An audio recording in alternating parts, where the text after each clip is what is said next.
හරි ඊළඟට අපි බලන්න යන්නේ බෙන්සීන් ඔක්සිකරණය සම්බන්ධ. එතකොට බෙන්සීන් ඔක්සිකරණයේදී මොකක්ද වෙන්නේ කියන එක බලමු. ඔක්සිකරණය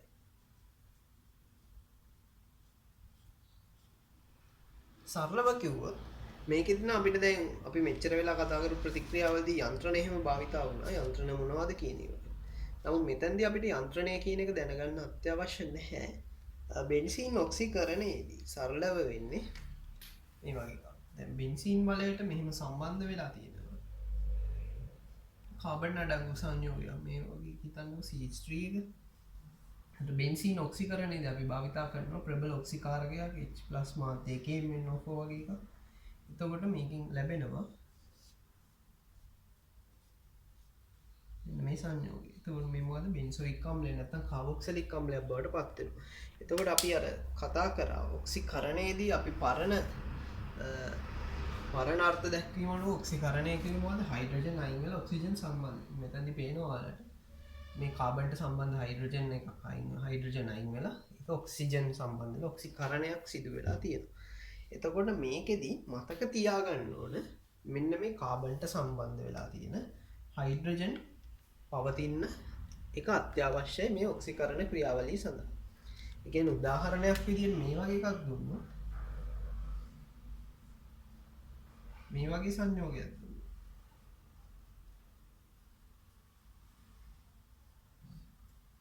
දැන් ඔයාලට පේනවා මෙතන මේ කාබන්ට සම්බන්ධ වෙලා හයිඩ්‍රජන් මොකුත් නැහැ. ඒක නිසා මේකට H+ මාධ්‍යයේ KMnO4 දැම්මට ප්‍රතික්‍රියාවක් සිද්ධ වෙන්නේ නැහැ. ඔක්සිකරණයක් වෙන්නේ නැහැ. හරි? ඒක එහෙමයි වෙන්නේ. එතකොට එතනදී ඔක්සිකරණයක් වෙන්නේ නැහැ. මේක මම තා පැහැදිලි වෙන්න ලිව්වොත් මේ වගේ.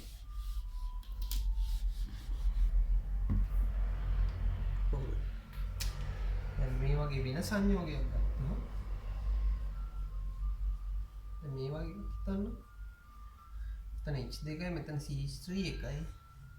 මෙතනදි H+ මාධ්‍යයේ KMnO4 දැම්මහම මේ වගේම බෙන්සෝයික් අම්ලය ලැබෙනවා. ඔය සංයෝගය අපිට ලබා ගන්න පුළුවන්. හැබැයි අර එහෙම නිදහස් හයිඩ්‍රජන් මේ කාබන්ට සම්බන්ධ වෙච්ච හයිඩ්‍රජන් එකක් නැති වුණොත් එතනදී ඒ ඔක්සිකරණය කියන ක්‍රියාවලිය සිද්ධ වෙන්නේ නැහැ. හරි. දැන් මේකෙදි පේනවා අර කිව්වා වගේම දැන් අපි මෙහිම උදාහරණයක් අපි කලින් උදාහරණයක් ගත්තාම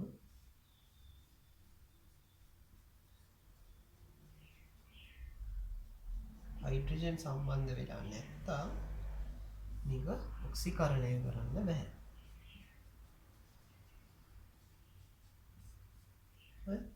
ඔක තමයි ඔක්සිකරණයේ සරල සාරාංශයක් ගත්තම වෙන දේ. ඊට අමතරව මෙන්න මේ උදාහරණ ටිකත් මතක තියාගන්න.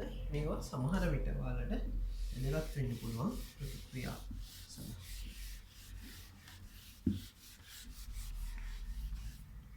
ඒ මොනවද?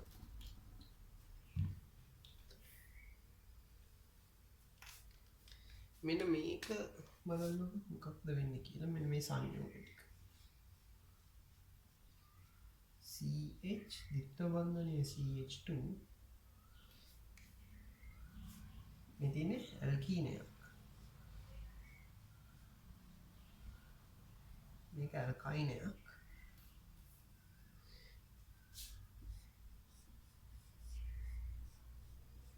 මේක ඇල්ඩිහයිඩයක්. ඒ වගේමයි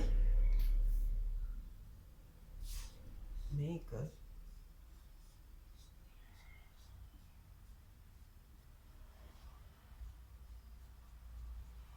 කීටෝන. එතකොට මෙන්න මේ සංයෝග හතරත් අපි H+ වැඩි. මේ සංයෝග හතරට H+ මාධ්‍යයේ KMnO4 දැම්මොත් ලැබෙන්නේ අර බෙන්සොයික් අම්ලයම තමයි. තොර මතක තියාගන්න කාබන් සංඛ්‍යාව මත මෙතනදී වැදගත් වෙන්නේ නැහැ කියන එක මේව විශේෂිත උදාහරණ. හරි. දැන් ඔක්සිකරණය සම්බන්ධව අපි සාකච්ඡා කරලා අවසන්. ඊළඟට අපිට කතා කරන්න තියෙන්නේ බෙන්සීන් දක්වන ප්‍රතික්‍රියාවල ඉස්සරහට ඉදි කොටස් ටික තමයි අපිට කතා කරන්න තියෙන්නේ. එතකොට ඒක යටතේ අපි බලමු මොනවද අපිට කරන්න තියෙන්නේ. අපි කතා කරා බෙන්සීන් වලට අපි බෙන්සීන් ගත්තනේ බෙන්සීන් වල ඇල්කයිල් කරණය වගේ එකක් ගත්තාම අපි කිව්වේ CH3Cl නිර්ජලීය ඇලුමිනියම් ක්ලෝරයිඩ්. නිර්ජලීය ඇලුමිනියම් ක්ලෝරයිඩ් දැම්මහම බෙන්සීන් එකට මේ විදිහට CH3 එක සම්බන්ධ වෙනවා. මම කිව්වා මේ CH3 එක මේ තියෙන තැන ප්‍රශ්නයක් නැහැ. මොකද මේ බෙන්සීන ඒකාදේශිත. මෙතන තිබුණත් මෙතන තිබුණත් මෙතන තිබුණත් මෙතන තිබුණත් මෙතන තිබුණත් ඔය ස්ථාන හයින් කැමති ස්ථානයකට අපිට ඔය CH3 කාණ්ඩය ලියන්න පුළුවන් කියන්නේ. මේවට කියන්නේ අපි ඒකාදේශිත බෙන්සීන්. ඊට පස්සේ දැන් අපි ඉගෙන ගන්න යන්නේ ඊළඟ මේ දැන් අපි මෙච්චර වෙලා කතා කරන්නේ බෙන්සීන් දක්වන ප්‍රතික්‍රියා. ඊළඟට අපි කතා කරන්න යන්නේ ඒකාදේශිත බෙන්සීන් දක්වන ප්‍රතික්‍රියා. ඒතකොට ඒකාදේශිත බෙන්සීන් ගත්තහම දැන් දන්නවනේ එහෙම මේවා තමයි ඒකාදේශිත බෙන්සීන් උදාහරණයක් විදියට මේ මෙතිල් බෙන්සීන් නැත්නම් ටොලුයින් කියන එක. මෙයාව අපි නයිට්‍රෝකරණය කරනවා කියලා හිතාගන්න ඕනේ. ඒතකොට අපි දන්නවා දැන් නයිට්‍රෝකරණයේදී අපි භාවිතා කරන ප්‍රතිකාරක මොනවද? සාන්ද්‍ර නයිට්‍රික්, සාන්ද්‍ර සල්ෆියුරික්. ඕකනේ අපි නයිට්‍රෝකරණයේදී භාවිතා කරේ. දැන් බලන්න. දැන් මෙතනදී හැදෙන්න ඕන ඵලය විය යුත්තේ අපි දන්නවා NO2 කොටස සම්බන්ධ වෙන්න ඕන.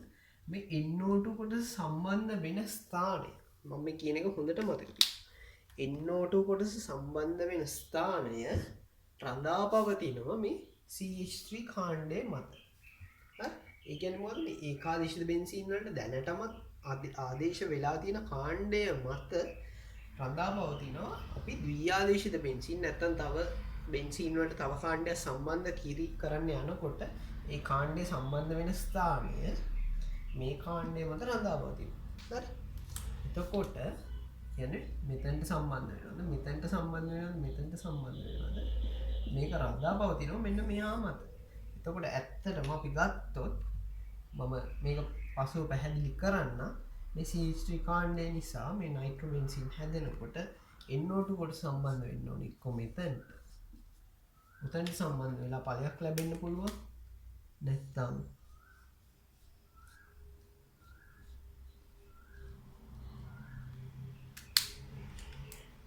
මෙතෙන්ට සම්බන්ධ වෙලා ඵලයක් ලැබෙන්න පුළුවන්. එතකොට අපි දන්නවා මේ ස්ථානයයි සමානයි සාමාන්‍යයෙන්. හරි? මේ ස්ථාන දෙකත් සමානයි. මේ ස්ථාන වලට අපි විවිධ නම් භාවිතා කරනවා. ඒක මම දැන් ඉස්සරහට කියලා දෙන්න යන්නේ. දැන් ඔයාලා හොඳට මතක තියාගන්න. මොකක්ද? මේ ඒකාදේශිත බෙන්සීන් වල මේ කාණ්ඩය මත රඳා පවතිනවා ඊළඟට සම්බන්ධ වෙන කාණ්ඩය. ඒතකොට මේකෙදි ගත්තොත් මේ NO2 එක සම්බන්ධ වෙන්න ඕනේ එක්ක මෙතනට නැත්නම් මෙතනට නැත්නම් මෙතනට. හරි? ඒතකොට මේක අපි විස්තර කරන්නේ කොහොමද කියන එක බලමු දැන් ඊළඟට. හරි? එතකොට බෙන්සීන් වලය ගත්තහම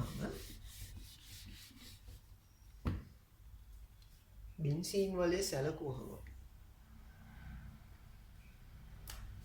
මේක තමයි බෙන්සීන්. හිතන්නකෝ මේ බෙන්සීන් වලට මෙන්න මේ කාණ්ඩය සම්බන්ධ වෙලා තියෙනවා කියලා. R කියන කාණ්ඩය. එතකොට ඔය කාණ්ඩය මත තමයි මම කිව්වේ ඊළඟට සම්බන්ධ වෙන්න ප්‍රතික්‍රියකය සම්බන්ධ වෙන ස්ථානය රඳාපවතිනවා තියෙන්නේ. එතකොට ඒ අණුව අපි මේවට විශේෂිත නම් ලබා දෙනවා මේ ස්ථාන වලට. හරි?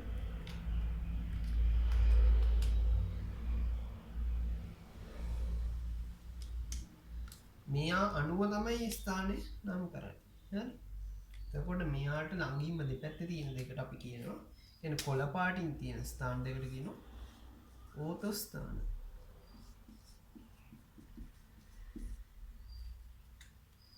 මේ රෝස පාටින් තියෙන එක අපි කියනවා මෙටා ස්ථානය. නිල් පාටින් තියෙන එක පැරා ස්ථානය කියලා අපි හඳුන්වනවා. හරි. එතකොට මෙයා මත තමයි මේව නම් කරන්නේ. මෙයා ඉන්න තැන අනුව තමයි මේක නම් කරන්නේ. එතකොට මම තව පැහැදිලි වෙන්න ඔයාලට උදාහරණයක් කිව්වා. දැන් මේක සම්බන්ධ වෙලා ඉන්නේ මෙතනට කියලා හිතන්නකො. එතකොට මෙයාට සාපේක්ෂව ඕතෝ ස්ථාන දෙක වෙන්නේ මේ ස්ථාන. මෙයාට සාපේක්ෂව මෙටා ස්ථාන දෙක වෙන්නේ මේ ස්ථාන දෙක. හරි. එතකොට මෙයාට සාපේක්ෂව පැරා ස්ථානය කියන්නේ මෙන්න මෙතනට. තේරුණාද? මම හිතනවා තේරුණා. හරි. දැන් අපි ඉස්සරහට කතා කරන්න යන්නේ මේ දැන් මේ ස්ථාන වලට එක එක කොහොමද සම්බන්ධ වෙන්නේ කියලා කාණ්ඩ. හරි. එතකොට අපි ඒකාදේශිත බෙන්සීන් වලට සම්බන්ධ කාණ්ඩ. ඒකාදේශිත බෙන්සීන් වලට සම්බන්ධ මේ ආර් කාණ්ඩය. මේ ආර් කාණ්ඩය ප්‍රධාන වශයෙන් කොටස් දෙකකට වෙන් කරගන්න පුළුවන් අපිට. ඕතෝ පැරා යොමුකාරක කියලා කියන්න පුළුවන්. ඕතෝ පැරා යොමුකාරක. ඒ කියන්නේ මොකද්ද? ඕතෝ පැරා යොමුකාරක කියන ඒවා සම්බන්ධ වෙලා තියෙනවා නම් බෙන්සීන් වලට. ඒ බෙන්සීන් නැත්නම් ඒ ඒකාදේශිත බෙන්සීන් තව ප්‍රතික්‍රියාවකට ලක්වීමේදී අලුතෙන් එකතු වෙන ප්‍රතික්‍රියකයේ සම්බන්ධ වෙන්නේ කොහෙටද?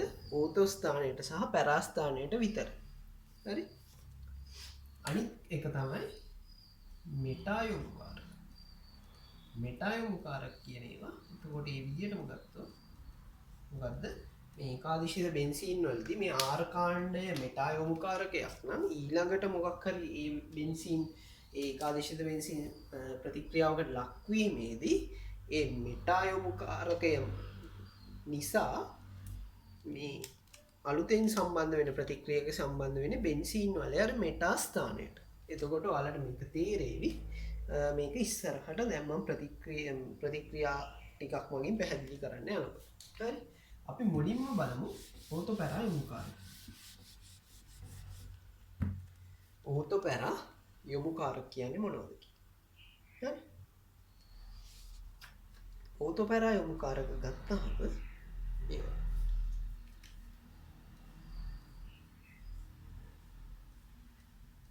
උදාහරණය තමයි මෙන්න මේ CH3 කියලා හිතන්න. එතකොට දැන් මේකට අපි දානවා කියලා හිතන්නකෝ. අර කිව්වා වගේ සාන්ද්‍ර නයිට්‍රික් සාන්ද්‍ර සල්ෆියුරික්. දැන් මේක ඕතෝ පැරා යොමුකාරකයක් නේ.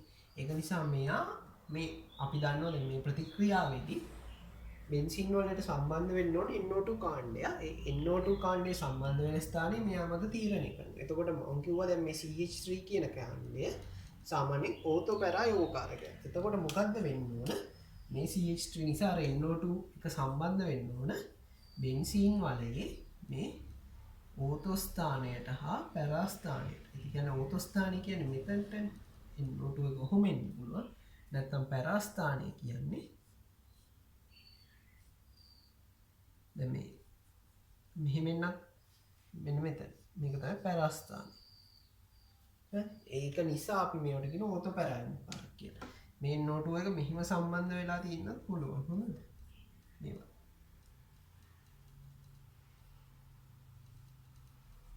ඔයවා. ඇයි? මෙතන තියෙන්නේ ඕතෝ ස්ථානයම තමයි. මේ ස්ථාන දෙකම ඕතෝ ස්ථාන. හරි? එතකොට මේ වගේ වට කියනවා අපි ඕතෝ පැරා යොමුකාරක කියලා. එතකොට අපි දැනගන්න ඕන බෙන්සීන් වලට සම්බන්ධ වෙන මේ කාණ්ඩ ඕතෝ කාණ්ඩයක්ද පැරා කාණ්ඩයක්ද? ඕතෝ පැරා යොමුකාරකයක්ද මෙටා යොමුකාරකයක්ද කියලා. ඒක අපි අනිවාර්යෙන් දැනගෙන ඉන්න ඕනේ. ඒක කටපාඩමේ මතක තියාගෙන ඉන්න ඕනේ. එතකොට මොනවද මේ ඕතෝ පැරා යොමුකාරක? මම උදාහරණ ටිකක් කියන්නම්.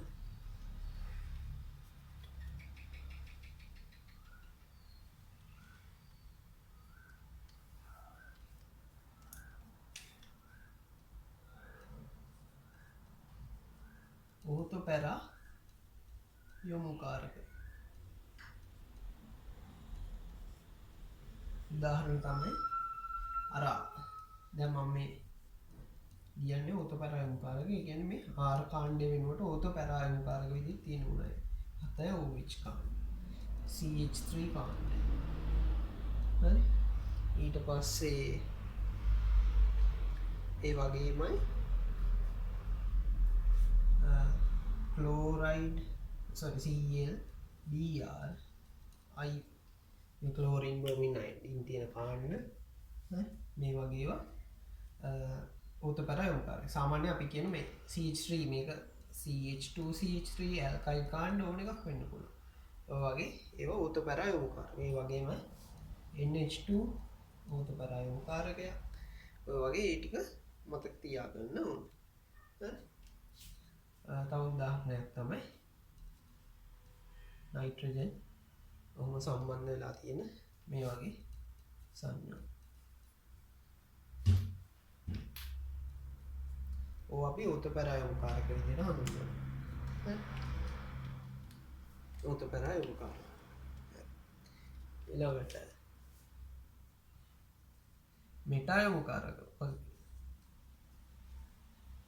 මෙටායමු කාරක උදාහරණ තමයි NO2 උදාහරණයක්.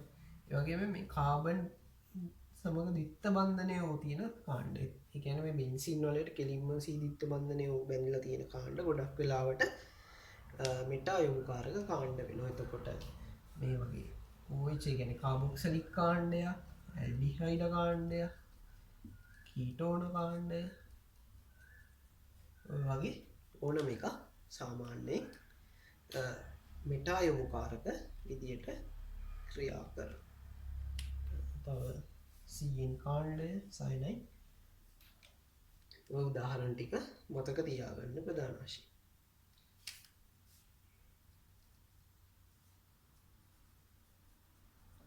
මෙටායමු කාරක හා ඕතෝ පැරායමු කාරක.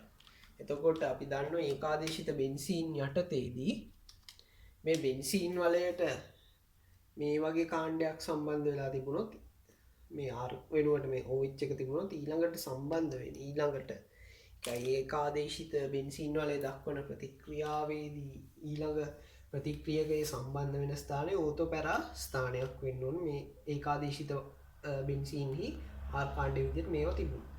එතකොට ඒකාදේශිත බෙන්සීන්හි R කාණ්ඩය විදිහට මේ මෙටායමු කාරකයේ තිබුණොත් ඊළඟට එයා දක්වන ප්‍රතික්‍රියාවේදී එකතු වෙන ප්‍රතික්‍රියකයේ අනිවාර්යෙන් බෙන්සීන් වලේ මෙටා ස්ථානයට සම්බන්ධ වෙන්න ඕන. එතකොට අපි දැනගන්න ඕන මේ ඕතෝ පැරායමු කාරකත්වයේ සමගම අපි කතා කරනවා බෙන්සීන් සක්‍රීය කිරීම හා වික්‍රීය කිරීම කියලා සංකල්පයක්. බෙන්සීන් සක්‍රීය කිරීම හා වික්‍රීය කිරීම. ඒ මොකක්ද? ඒ කියලා බලමු දැන්.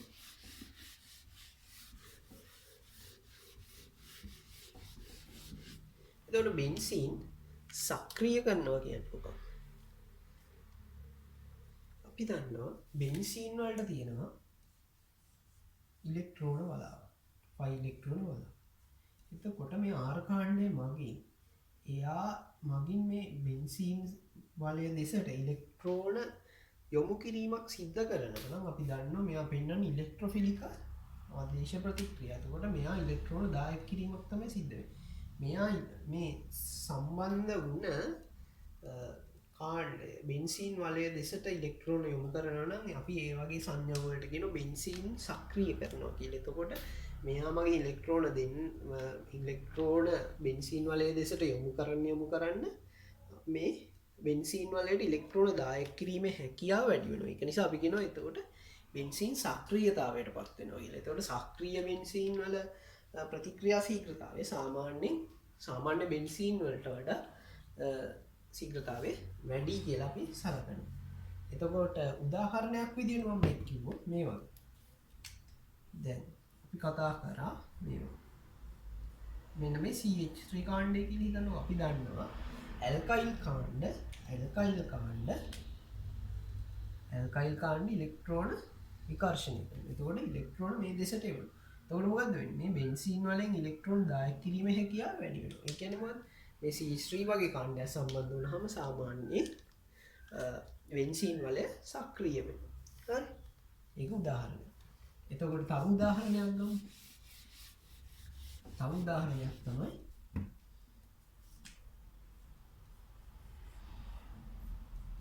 OH කාණ්ඩය.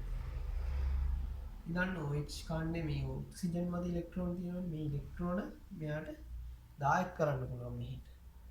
මේ ඉලෙක්ට්‍රෝන දායක කරනකොට මොකද වෙන්නේ? මේ බෙන්සීන් වලේ තව සක්‍රිය වෙනවා. ඒක නිසා ඉලෙක්ට්‍රෝන දායක කිරීමේ හැකියාව වැඩි වෙනවා. තව උදාහරණයක් තමයි NH2. මෙයාට ඉලෙක්ට්‍රෝන මේ විදිහට දායක කරන්න පුළුවන් නිසා බෙන්සීන් වලේ සක්‍රිය වෙනවා. ඒක නිසා ඉලෙක්ට්‍රෝන දායක කිරීමේ හැකියාව වැඩි වෙනවා. එතකොට මම මේ මෙච්චර වෙලා කතා කරපු සංයෝග ටික වල හිතුවොත් මුලින්ම කතා කරා CH3 කාණ්ඩය ඊළඟට OH කාණ්ඩය ඊළඟට NH2 කාණ්ඩය. මේ කාණ්ඩ තුනම මම දැන් ටිකකට කලින් කිව්වා මේ කාණ්ඩ තුනම ඕතොපැරා යොමුකාර. ඕතොපැරා යොමුකාර. එතකොට මතක තියාගන්න බහුතරයක් ඕතොපැරා යොමුකාරක බෙන්සීන් වලේ සක්‍රිය කරනවා. බහුතරයක් ඕතොපැරා යොමුකාරක බෙන්සීන් වලේ සක්‍රිය කරනවා. ඇයි එහෙනම් මම බහුතරයක් කියන වචනේ නේද? මෙන්න මේ තුන් දෙනා විශේෂිතයි. කවුද ඒ තුන් දෙනා? මෙන්න මේ තුන්. කවුද? ක්ලෝරින්, බ්‍රෝමින්, අයඩීන් සම්බන්ධ වෙච්ච මෙන්න මේ සංයෝග තුන. මේ තුන් දෙනා විශේෂිතයි. මේ තුන් දෙනා අපි දන්න මේ තුන් දෙනා මත ඉලෙක්ට්‍රෝන ඔය විදිහට තියෙනවා. නේ? විදිහට තියෙනවා. හැබැයි මේ තුන් දෙනාත් අපි කතා කරා ඕතොපැරා යොමුකාරක තමයි. මේ ඕතොපැරා යොමුකාරක වුණාට මේවා වික්‍රිය කරනවා බෙන්සීන් වලේ. බෙන්සීන් වලේ වික්‍රිය කරනවා කියන්නේ මොකද්ද? මෙයාලා දෙසට ඉලෙක්ට්‍රෝන ආකර්ෂණය කරනවා. මෙයාලා දෙසට ඉලෙක්ට්‍රෝන මෙහෙට ඇදලා. එතකොට මේ බෙන්සීන් වලේ තියෙන ඉලෙක්ට්‍රෝන ටිකක් ඇදිලා යනවා. එතකොට මොකද්ද වෙන්නේ? බෙන්සීන් වලට මේ ඉලෙක්ට්‍රෝන දායක කරන්න තියෙන හැකියාව අඩු වෙනවා. නේ? ඒක අඩු වෙනවා. ඇයි එහෙම වෙලා තියෙන්නේ? අපි දන්නවා මේ ක්ලෝරින්, බ්‍රෝමින්, අයඩීන් කියන ඒවල විද්‍යුත් ක්‍රියාතාවය සාමාන්‍යයෙන් ඉහළගයක් තියෙනවා. ඒක නිසා මේ අපි දන්නවා මෙයාට පුළුවන් මේ විදිහට ඉලෙක්ට්‍රෝන දායක කරන්න. එතකොට අපි කියනවා සාමාන්‍යයෙන් මෙහෙට දායක කිරීමේ හැකියාව. ඒ කියන්නේ සංප්‍රයුක්ත ආචරණය. සංප්‍රයුක්ත ආචරණය කියන්නේ මොකද? මෙයා මෙහෙට ඉලෙක්ට්‍රෝන දායක කිරීම. ආචරණයට වඩා මේකට වඩා මේ ආකර්ෂක ආචරණය වැඩි. ආකර්ෂක ආචරණය ඉහළ. ඒක නිසා මොකද්ද වෙලා තියෙන්නේ?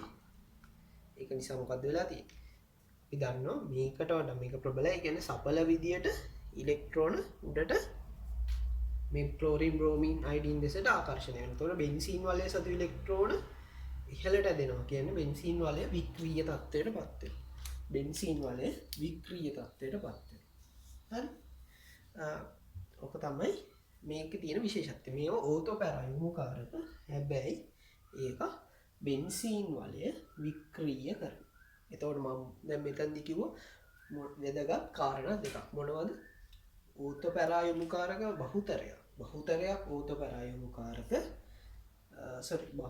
බහුතරයක් ඕතොපැරා යොමුකාරක බෙන්සීන් වලේ සක්‍රිය කරනවා. බහුතරයක් ඕතොපැරා යොමුකාරක බෙන්සීන් වලේ සක්‍රිය කරනවා. හැබැයි මේ ක්ලෝරින්, බ්‍රෝමින්, අයඩීන් කියන තුන් දෙනා මේ තුන් දෙනාත් ඕතොපැරා යොමුකාරක තමයි. හැබැයි මේ තුන් දෙනා බෙන්සීන් වලේ වික්‍රිය කරනවා. මේවා MCQ වල අහනවා.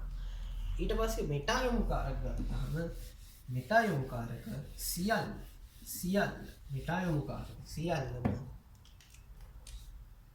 මෙටා යොමුකාරක සියල්ල ඉතාලද මෙටා යොමුකාරක සියල්ල උදාහරණ විදිහට මොනවද මෙටා යොමුකාරක අපි දන්නේ NO2 සීදිත්ත බන්ධනය OH සීදිත්ත බන්ධනය OH යවන මෙටා යොමුකාරක මේවා සියල්ලම මොකක්ද මේවා සියල්ල බෙන්සින් වල වික්‍රිය කරනවා. මේ කියන්නේ මෙයාලා සියල්ල මෙහෙම ඉලෙක්ට්‍රෝන ආකර්ෂණය කරගන්න. ඒක නිසා මොකක්ද වෙන්නේ? සාමාන්‍යයෙන් අපි දන්නවා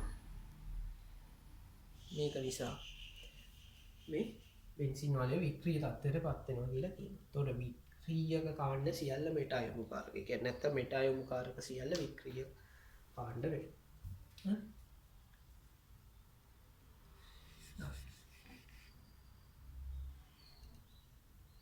මම එතන වාක්‍යයේ පළවෙනි වාක්‍යය මට පොඩ්ඩක් වැරදුනා කියලා. මොකද වික්‍රීයක සියල්ල මෙටා යොමුකාරක වේ කිව්වොත් ඒක වැරදි. නේ? අපි දන්නවා වික්‍රීයක ඕතෝපරා යොමුකාරක වෙන්න පුළුවන්. හැබැයි මෙටා යොමුකාරක සියල්ල වික්‍රීයක වේ කිව්වොත් ඒක වාක්‍යය හරි.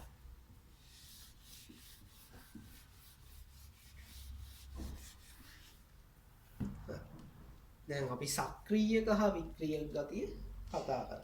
දැන් සක්‍රීයක හා වික්‍රීයක සැලකීමේදී අපිට සක්‍රීයක තවදුරටත් බෙදන්න පුළුවන් ප්‍රබල සක්‍රීයක, මධ්‍යස්ථ සක්‍රීයක, දුබල සක්‍රීයක ලෙසට. එතකොට උදාහරණ මේවා සඳහා ඔයාලා දැනගන්න ඕන එකක් තමයි OH කාණ්ඩය, NH2 කාණ්ඩය, නැත්නම් O- කාණ්ඩය වගේවා ප්‍රබල සක්‍රීයක තත්ත්වයේ පවතින. එතකොට මධ්‍යස්ථ සක්‍රීයක විදියට අපි බේනවා සාමාන්‍යයෙන්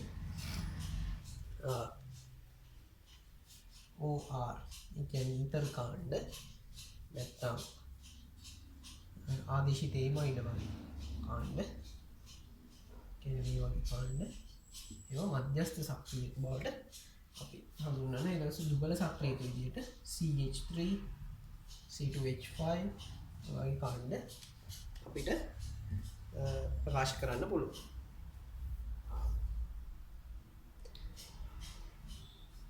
එතකොට මේකෙදි වැදගත්කම තමයි අපි මේවා සලකා බලමු මේවා දක්වන ප්‍රතික්‍රියා.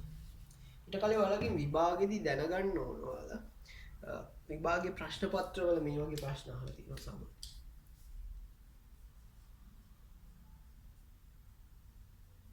මේවාද ෆීනෝල් ඒ කියන්නේ බෙන්සින් වලට සම්බන්ධ වෙලා තියෙන OH කාණ්ඩය. මෙය ඕතපැරා යොමුකාරකයක් බව පහදන්න. ඒක කොහොමද අපි පැහැදිලි කරන්නේ කියන එක බලමු. එතකොට අපි දන්නවා ෆීනෝල් වලට මෙහෙම ඉලෙක්ට්‍රෝන තියෙන නිසා මම කියව කොහොමද මෙයා ඉලෙක්ට්‍රෝන බෙන්සින් වලේ පැත්තට දායක කරන නිසා මෙයා සක්‍රීයකයි. දැන් මෙතන සංප්‍රයුක්ත ආචරණය කියන එක බලමු. අපි මේ සංප්‍රයුක්ත ආචරණය ඉස්සෙල්ලා යන්ත්‍රවලදී කතා කරා මේ ඉලෙක්ට්‍රෝන මෙයාට මෙහෙම දායක කරන්න පුළුවන්. එතකොට මොනවද හැදෙන සංයුක්ත මෙහෙම ලියන්න.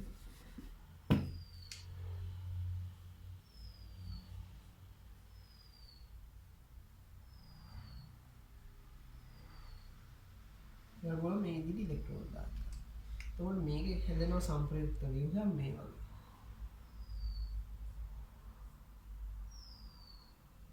එන දිත්ත බන්ධනයේ තියෙන OH එක තියෙනවා. අපි දන්නවා මේ ඉලෙක්ට්‍රෝන දායක කරනකොට මේ කාබන් මත බන්ධන පහක් තියෙන නිසා මේ ඉලෙක්ට්‍රෝන ටික මෙතනට යනවා. ඉතින් මෙතන මේ ඉලෙක්ට්‍රෝන දෙක ඍණාරෝපණයක් ඇති වෙනවා. මේ බන්ධන දෙක මේ විදිහටම පවතිනවා. ඒක මෙයාට පෙන්වන්න පුළුවන් මේ වගේ සංප්‍රයුක්ත ආචරණ. එතකොට බලන්න මොකක්ද වෙන්නේ.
එතකොට මේ සංප්‍රයුක්ත ව්‍යුහ ටික අපි ගත්තාම වලට පේනවා මේ ෆීනෝල් දක්වන සංප්‍රයුක්ත ආචරණය.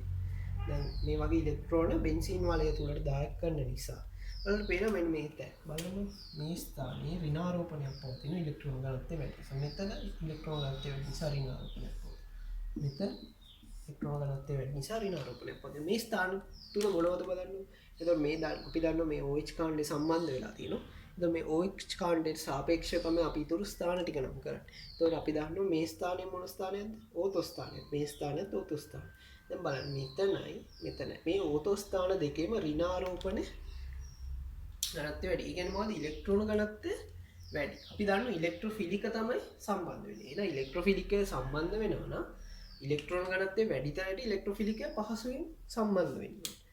මේ ඕතෝ ස්ථාන දෙකේ සහ පැරාස්ථානයේ බලන්න මේ ඕතෝ ස්ථාන දෙකේ සහ පැරාස්ථානයේ මෙටා ස්ථාන වලට සාපේක්ෂව දැන් මේකේ කොහේවත් මෙටා ස්ථාන වල මේ වගේ ඉලෙක්ට්‍රෝන වැඩිපුර තිබිලා ඍණාරෝපණ ගතියක් පැවතිලා නැහැ නේ. එතකොට මේ මෙටා ස්ථාන වලට සාපේක්ෂව ඕතෝ හා පැරාස්ථාන වල ඉලෙක්ට්‍රෝන ඝනත්වය වැඩි. ඒක නිසා ඉලෙක්ට්‍රොෆිලිකය සම්බන්ධ වීමට තියෙන හැකියාව වැඩි. ඒක නිසා අපි කියන්නේ මේ OH නැත්නම් මේ ෆීනෝල් වලට ඕතෝ පැරාගමුකාරක හැකියාවක් තියෙනවා කියලා. මම හිතනවා ඔයාලට තේරුණා. ඔය විදියටම බලන්න පුළුවන් අපිට NH2 කාණ්ඩය ගත්තා.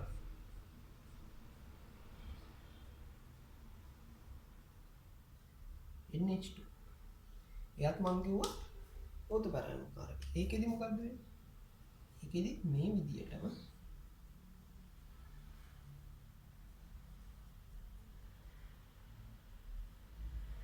ඉලෙක්ට්‍රෝන දායක වීම සිද්ධ වෙනවා.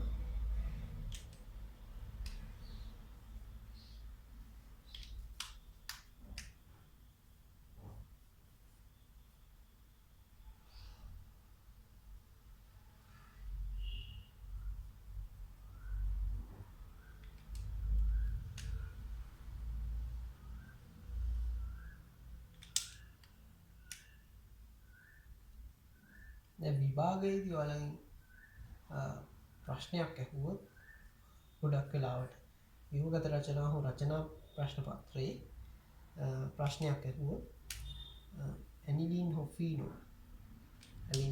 ෆීනෝල් ඕතෝ පැරාගමුකාරක දක්වන හැටි පැහැදිලි කරන්න කියලා. ඔයාලා මේ ව්‍යුහස් ටික ඇඳලා මේක පැහැදිලි කරන්න ඕනේ.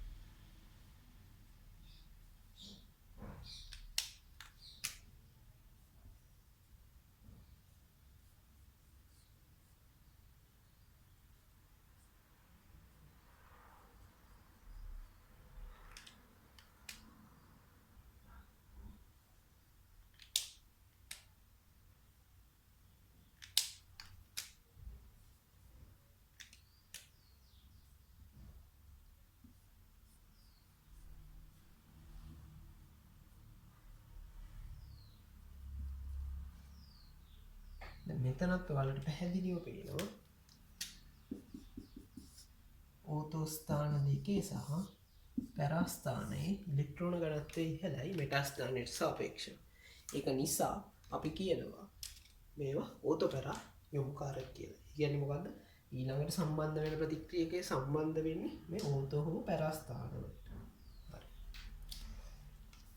ඕතෝ පැරා යොමුකාරක වල දල වශයෙන් ඕක තමයි සිදුවන්නේ. ඒ කියන්නේ ඕතෝ පැරාස්ථාන වල ඉලෙක්ට්‍රෝන ඝනත්වය වැඩි වෙනවා මේ සංප්‍රයුක්ත ආචරණය හේතු කොටගෙන. හරි. එතකොට ඊළඟට අපි කතා කරන්න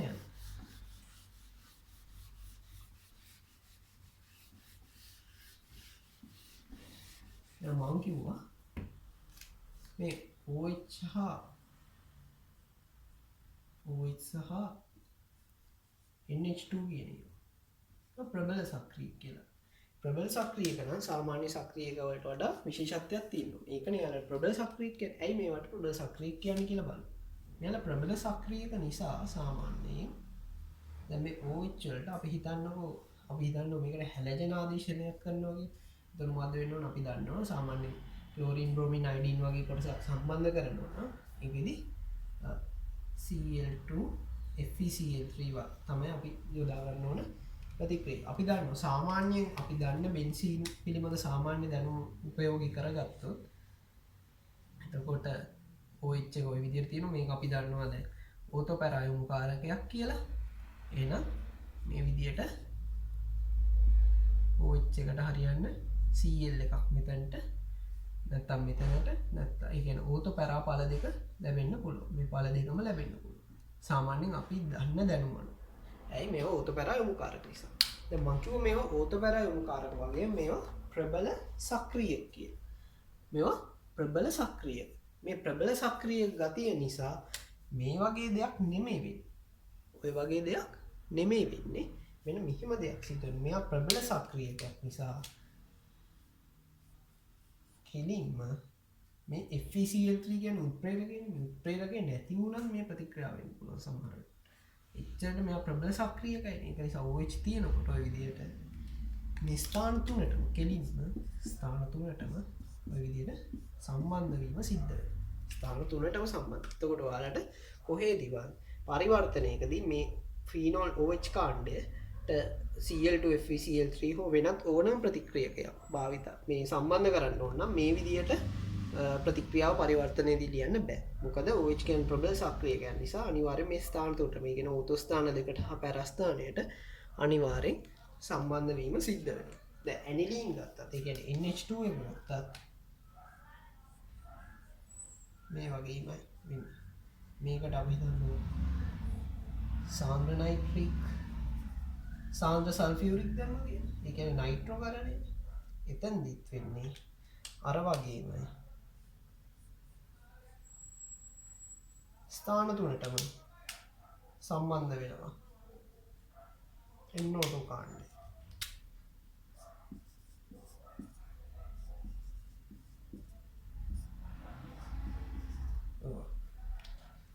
මේ ප්‍රබල සක්‍රියක නිසා මධ්‍යස්ථ සක්‍රියකයක් වුණා නම් මේ විදියට සාමාන්‍ය විදියට මධ්‍යස්ථ උදුබල සක්‍රියකයක් වුණා නම් සාමාන්‍ය විදියට ප්‍රතික්‍රියාව සිද්ධ වෙනවා. ප්‍රබල සක්‍රියක නිසා ඔන්න ඔය වගේ ප්‍රතික්‍රියාව සිද්ධ වෙනවා. මේක විශේෂිතයි. එතකොට මේ කොටස හරි. දැන් අපි ඊළඟට බලමු මෙටා යොමුකාරක වලටයි මෙටා යොමුකාරක කියන්නේ. දැන් අපි බලමු ගත්තා ඕතෝපැරායුම් කාරක. ඇයි ඒවා ඕතෝපැරායුම් කාරක කියලා කිව්වේ? අර ඕතෝ හා පැරාස්ථානවල ඉලෙක්ට්‍රෝන ඝනත්වය මෙටා ස්ථානවලට සාපේක්ෂව ඉහළ නිසා. උදාහරණයක් විදිහට මම භාවිතා කරනවා නයිට්‍රෝබෙන්සීන්. එයා මෙටා යොමුකාරකයක් අපි දානවා. එතකොට මේකෙදි කොහොමද වෙන්නේ කියන එක අපි බලමු. දැන් බලන්න මෙතන NO2 එක තියෙනවා. අපි දන්නවා මේ නයිට්‍රජන් සතු විද්‍යුත් ඍණතාවය සාපේක්ෂව ඉහළයි. ඒ වගේම මෙයාට සම්බන්ධ වෙලා තියෙන ඔක්සිජන් දෙන්නේ. ඒ කියන්නේ ඔක්සිජන් වලින් ඉලෙක්ට්‍රෝන ආකර්ෂණය කිරීමක් සිද්ධ වෙනවා. නේ? ඉලෙක්ට්‍රෝන ආකර්ෂණය වීමක් සිද්ධ වෙනවා. එතකොට ඒක නිසා මොකක්ද වෙන්නේ කියන එක මේක තවදුරටත් පැහැදිලි වෙන්න මේ වගේ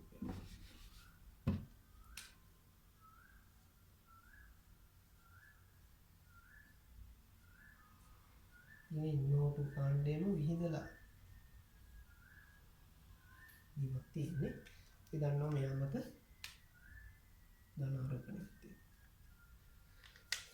එතකොට මොකද්ද වෙන්නේ? මෙන්න මේක හේතු කොටගෙන ධන ආරෝපණ හේතු කොටගෙන මේ ඉලෙක්ට්‍රෝන මේ දෙසට ඇදෙනකොට ඉලෙක්ට්‍රෝන මෙහෙට විස්ථානගත වෙනවා. එතකොට මොකද්ද වෙන්නේ කියලා බලන්න.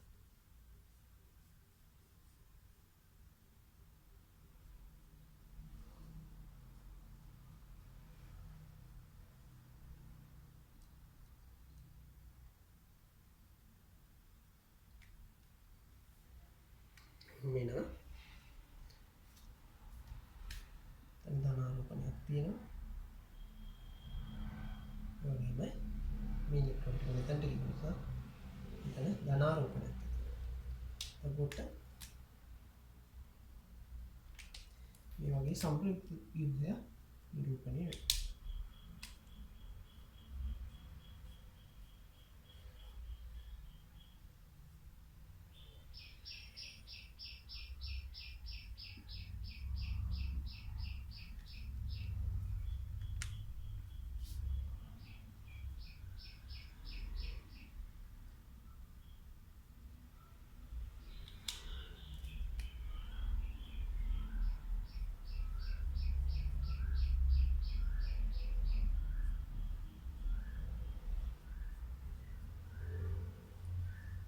කිව්වොත් නයිට්‍රෝබෙන්සීන් මෙටායොමු කාරකයක් බව පැහැදිලි කරන්න කියලා මේක තමයි අඳිලා පෙන්නන්නේ.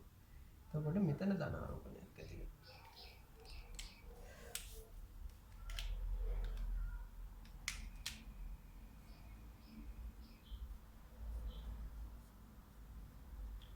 සාමි දෙන්න පුළුවන්. නැවත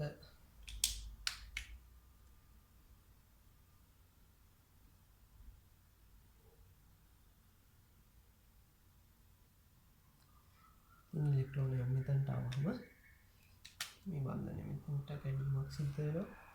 ඒ නිසා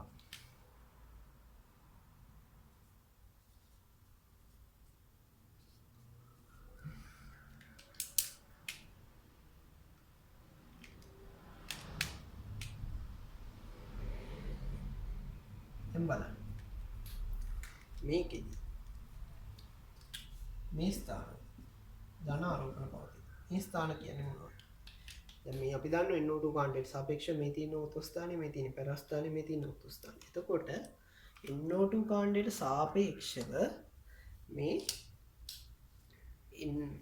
මේකට NO2 කාණ්ඩයට සාපේක්ෂව ගත්තම ඕතෝ පෙරස්ථානවල ධන ආරෝපණ පවතිනවා. ධන ආරෝපණ පවතිනවා. ඒ කියන්නේ ඉලෙක්ට්‍රෝන ඝනත්වය ඒ ස්ථානවල අඩු. ඒක නිසා අපි කියනවා මෙටා ස්ථාන වලට සාපේක්ෂව, ඒ කියන්නේ මේ ස්ථාන මෙන්න මේවනේ මෙටා ස්ථාන කියන්නේ. මේ මෙටා ස්ථාන වලට සාපේක්ෂව ඕතොපැරස්ථාන වල මේවා ඕතොපැරස්ථාන මේ ධන ආරෝපණ තියෙන ඕතොපැරස්ථාන වල ඉලෙක්ට්‍රෝන ඝනත්වය අඩුයි. මෙටා ස්ථානයේ ආරෝපණයක් මුකුත් නැහැ. හැබැයි ඕතොපැරස්ථානයේ ධන ආරෝපණයක් තියෙනවා. මුකුත් නැති එක්කෙනාට වඩා ධන ආරෝපණයක් තියෙන තැන ඉලෙක්ට්‍රෝන ඝනත්වය තව අඩුයි. ඒක නිසා මෙටා ස්ථාන වලට සාපේක්ෂව ඕතොපැරස්ථාන වල ඉලෙක්ට්‍රෝන ඝනත්වය ගොඩක් අඩු නිසා මේවා මෙටා ඉලෙක්ට්‍රොෆිලිකේ සම්බන්ධ වෙන්නේ මෙටා ස්ථානයට. ඒක නිසා තමයි මේවට මෙටා යොමුකාරක කියලා අපි හඳුන්වන්නේ. මම හිතනවා හොඳට තේරුණා කියලා. එතකොට අපි දල වශයෙන් උදාහරණයක් විදිහට ලියුවොත්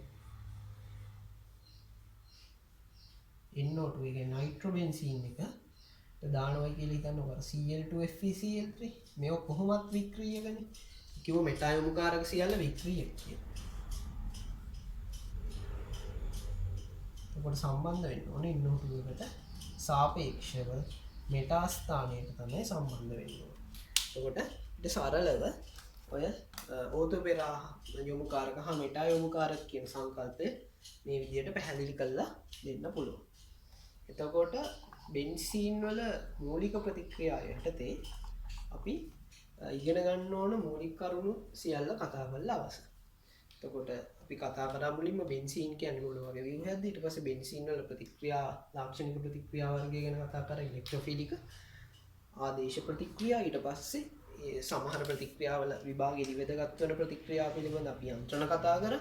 ඒ යන්ත්‍රණ වලට පස්සේ අපි කතා කරා ඒකාදේශිත බෙන්සීන් වලට තව සංයෝගයක් එකතු වෙලා ද්විආදේශිත බෙන්සීන් හැදෙනකොට ඕතොපැරා යොමුකාරකත්වය කියන්නේ මොකක්ද සහ මෙටා යොමුකාරකත්වය කියන්නේ මොකක්ද කියන එක ගැන අපි කතා කරා.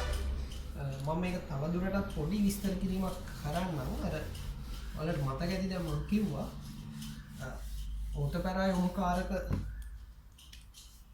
එක උදාහරණයක් අරගෙන පැහැදිලි කරන්න. මේ CA වගේම මම කිව්වා ඕතොපැරා යොමුකාරක. හැබැයි මේවා බෙන්සීන් වලේ වික්‍රිය කරනවා කියන්නේ. ඔයාලට සක්‍රියක වික්‍රියක් කතා වුණා යම් තාක් දුරකට තේරෙන්නේ නැති මේවල ඉලෙක්ට්‍රෝන 10ක් කිරීම නිසා අර බෙන්සීන් වලේ අර විදියට සක්‍රිය තත්ත්වයට පත් වුණා.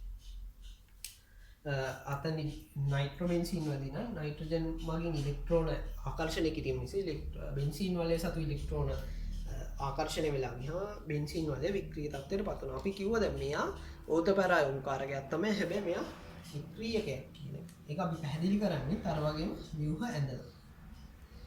ඒතකොට ව්‍යුහ අඳහම මෙතන Cl මත ඉලෙක්ට්‍රෝන ඔය විදිහට තියෙනවා. ඒතකොට මේ Cl මගේ ඉලෙක්ට්‍රෝන මෙතනට 10ක් ගන්නවා. කලින් ඇඳපු ව්‍යුහ ටිකම අපිට අඳින්න තියෙන්නේ. එතකොට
මේ වගේ view එක පෙන්වන්න කරනවා. දැන් මේකෙදි අපිට පේනවා මේ ක්ලෝරින් ඉලෙක්ට්‍රෝන මේ විදිහට සංප්‍රයුක්ත ආචරණය පෙන්වන නිසා මෙයාගේ ඕතෝ හා පැරාස්ථානවල ඉලෙක්ට්‍රෝන ඝනත්වය මෙටා ස්ථානයට සාපේක්ෂව ඉහළයි.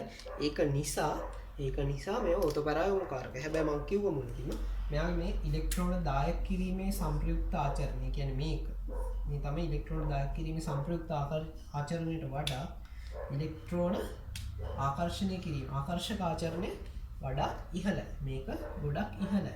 ඒක නිසා මොකක්ද වෙන්නේ? මෙයා බෙන්සීන් වලය වික්‍රිය කරනවා කියලා අපි සලකනවා. බෙන්සීන් වලය වික්‍රිය කරනවා. හැබැයි මේව ඕතෝ පැරායෝමකාරක තමයි. ඔය විදිහට තමයි ඒක පැහැදිලි කරන්නේ. එතකොට මේ කාරණා ටික හොඳට මතක තියාගන්න. එතකොට අපි බෙන්සීන් වල මූලික ප්‍රතික්‍රියා සම්බන්ධයෙන් සාකච්ඡා කරලා අවසන් ඊළඟට ප්‍රශ්න කිරීමේදී අපි තවදුරටත් මේ වෙනස් වෙන විදිය ප්‍රශ්න වලට අහන විදිය ගැන සාකච්ඡා කරමු.